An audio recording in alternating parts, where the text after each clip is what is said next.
रहा ILT base league 2025 से 2026 का पॉइंट्स टेबल की मालूमात जो आपकी तस्वीर में दिखाई गई हैं।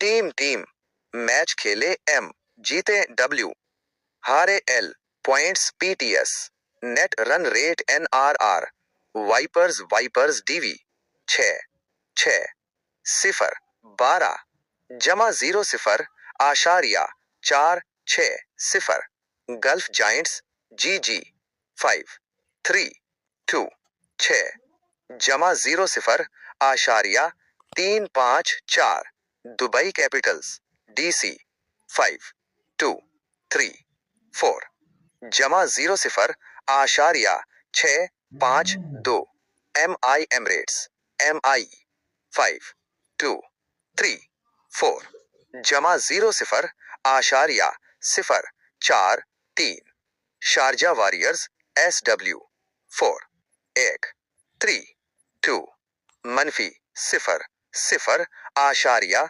5 1 4, अबू जहबी नाइट राइडर्स ADKR 5 1 4 2 मनफी 1 0 आशारिया 2 0 4। अहम झलकियां।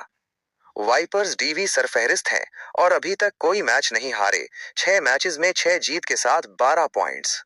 गल्फ जायंट्स GG दूसरे नंबर पर हैं, 5 मैचेस में 3 जीत के साथ 6 पॉइंट्स। दुबई कैपिटल्स DC का नेट रन रेट NRR सबसे बेहतर है, जमा 0.652, हालांकि वो तीसरे नंबर पर हैं। अबू जहबी नाइट राइडर्स ADKR सबसे नीचे हैं, 5 मैचेस में सिर्फ 1 जीत और NRR -1.204 के साथ 2 पॉइंट्स।